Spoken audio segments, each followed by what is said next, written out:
We are 1 day away from the first game of the first 12-team on campus, at least in the first round, college football playoff. Only the first round is on campus. Just the first round on campus, and then we go to sterilized neutral fields and fake bowl games. That's a part of the playoff. But Indiana-Notre Dame is the first game on Friday, the other three to follow. It is time for Mission Success, brought to you by Navy Federal Credit Union. Our members are the mission. Josh Pate's mission is to get to Columbus and attend Ohio State and Tennessee on Saturday. So much intrigue surrounding this one, Josh, from Tennessee fans thinking that they can checkerboard the stadium to Ryan Day maybe coaching for his job. What interests you most about this matchup? All that stuff, everything you said. I mean, if you just tuned in, you're an NFL fan, you're checking out the college football playoff. Yes, there could be a Tennessee takeover because of a ticket sale promo code leak, as well as the fact that the secondary market is flooded with tickets right now, and these people are insane in the state that I live in. And I appreciate it because I'm going up there with them. You also have Ryan Day, one of the winningest coaches who are active in college football right now, that many people, like reputable, normal, sane people, believe may be coaching for his job this weekend. And not just that, Chris, there is a fairly popular talking point that if he doesn't win, oh, we won't even have to fire him. He'll just choose to go elsewhere. Like, that's a thing that people think these days in college football. And then thirdly, I don't mean to get 3 minutes in before we talk about the game, but there is a really, really high level, like, competitive football game that's going to be played here. Tennessee could be really good running the ball here. Probably the better rushing attack in this game is on the orange sideline. They've got a really, really good balanced approach offensively sometimes. Other times they get shut out in first halves. That's happened a bunch this year. And then Ohio State, it was just this all day long, them trying to run the ball against Michigan. So it stands to reason Tennessee's pretty good defensively too. Maybe not try and do that so much. Maybe try and use guys like Jeremiah Smith and Carnell Tate and Emeka Egbuka. That's easy to say. It's going to be about 18 degrees at kickoff. Can they do that? And side note, Christopher, because you're basically from Saskatchewan, does the cold weather always favor the northern team? It doesn't seem like you think that that's the case. I mean, let's not kid ourselves. It's not like Tennessee's in the deep south or anything like that. It's not that much warmer in Knoxville than it is in Columbus. But do you think Tennessee might have an edge against Ohio State in those conditions? I think the style of play and the way this Tennessee team is built, combined with what we just talked about Ohio State needing to do, throw the ball more, I actually think not only might the home field get canceled out, the weather may cancel itself out too. Josh, I know that you don't necessarily agree with Ohio State fans who want to push Ryan Day out, but if you just have to project things forward, because we know there are Ohio State fans out there who would rather beat Michigan than even advance in the college football playoff. It's just a fact that the rivalry runs that deep. What does Ryan Day have to do to save his job?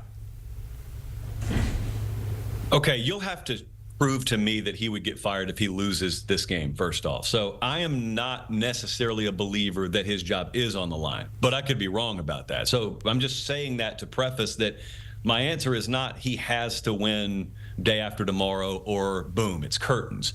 What I think he has to do is pretty minor in theory. It's a lot tougher in practice. The talent roster is there. He's got a really good staff. Organizationally, they're top 5, and that may be on the low end in the country. It's just like fractions of degrees of change. Anytime you lose a game, it's a crisis in college football, and everyone wants to, as Meemaw would say, torch the barn and kill the rats, which means start from scratch. You don't always have to do that. In fact, rarely do you have to do that.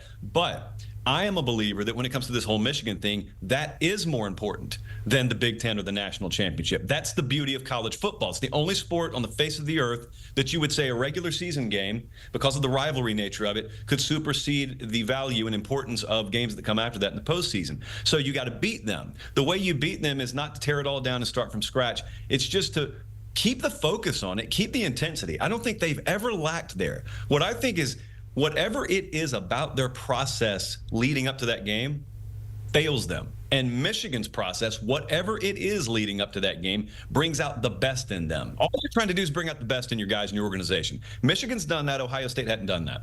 And Ohio State hasn't done it in the college football playoff under Ryan Day either. 1-3 in the CFP. Let's pick this game. In fact, let's pick them all. Let's have you run through the CFP bracket for us, Josh, beginning in the first round. Why not start with that one?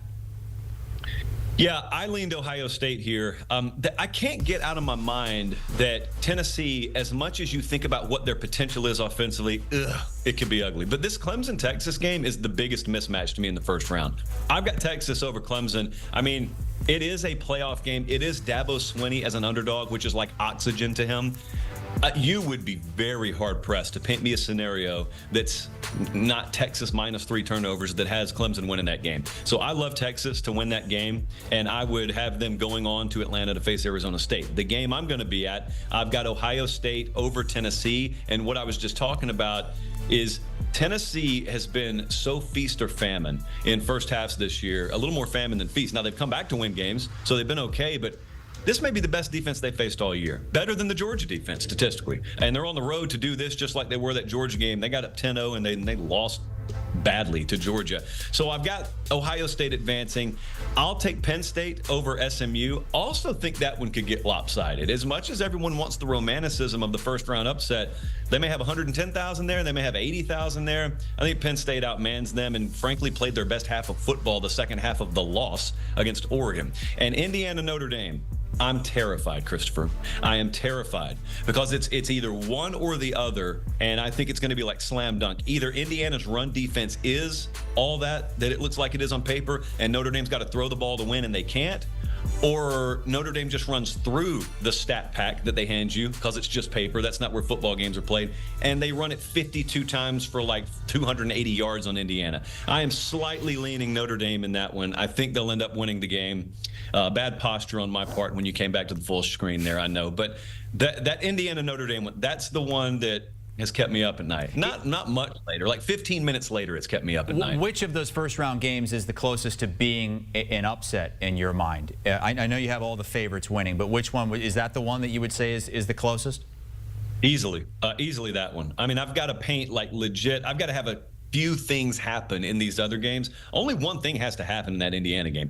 That run defense has to match what it looks like it is on paper. It did not. Well, it kind of did against Ohio State, but it didn't matter because they couldn't move the ball. I think they may move the ball a little more effectively here. All right, well, let's jump into the quarterfinals, which, Amanda, are not on campus. They are in bowl games, 3 of them on New Year's, 1 of them on New Year's Eve. Let's start with Texas and Arizona State. Run through it for us, Josh. Let's remember the plural of campus is not campuses, it's campi. Let's remember that. So Texas, Arizona State in Atlanta. More people are hitting Texas up about semifinal tickets in Arlington than they are quarterfinal tickets in Atlanta, which I don't think is the biggest shock in the world. I still think it's a roster game at this point. If I'm getting the best from both teams, God bless Arizona State, I'd take Texas to win that game and move on. This Ohio State-Oregon game, I kind of went back and forth on. You know, as much as people want to sit here and talk about Oregon having the tougher road and having the harder path, they may just also be the better team. And they're rested here, and they get them out in Pasadena. Maybe the best game of the playoffs there, by the way. I will take, let's roll the dice, Oregon to win that game over Ohio State. And that one also begs the question, what do they say about Ryan Day after that one? Penn State, Boise State. This is part 2 of the most workable draw of any of the first-round teams. I'm not being disrespectful if I say that. I'm not dismissing the idea an upset could happen. But if it happens, that's on James Franklin and Penn State because they are in a very blessed situation here, especially as a conference title game loser. I'll take them to beat Boise State in the Fiesta Bowl. This game at the bottom here, Chris, this Notre Dame-Georgia game, backup quarterback is going to be a phrase that's used 1,000,001 times the week of this game if it happens. I think there's a world where the performance level we get out of Georgia supersedes that which we got out of them with Carson Beck, and it's with the backup quarterback. And my case study there is the second half of the Texas game. So I'm going to take Georgia to beat Notre Dame and move on to the semifinal game there. That'd be Penn State versus Georgia. But Texas, Oregon, Penn State, Georgia, that's my Final 4. I have loved Texas all year. Sometimes they've backed me up. Sometimes they've let me down. But I still think at their best, there is a level up that they can take. I think we've seen everyone else's best. I don't think we've seen Texas's best.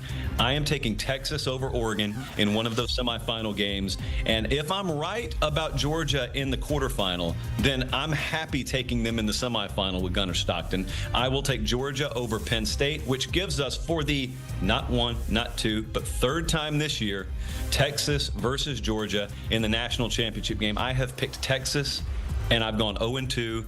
I will not be fooled a third time. Give me Georgia with a backup quarterback winning the whole thing. Could we have a split national champion if that happens? Oh, my goodness. Are you really doing this after we have 12 teams in this thing? We're trying to get away from the poll era. Hey, sign me up for it. I'd glad to be an entire January worth of shows. Let's get wild. Josh Pate going to be in Columbus for Ohio State and Tennessee to kick off the first college football playoff this weekend. Oregon is the favorite. Texas is right behind at plus 360. And then it's Josh's pick to win it all, Georgia at 5-1, along with Ohio State.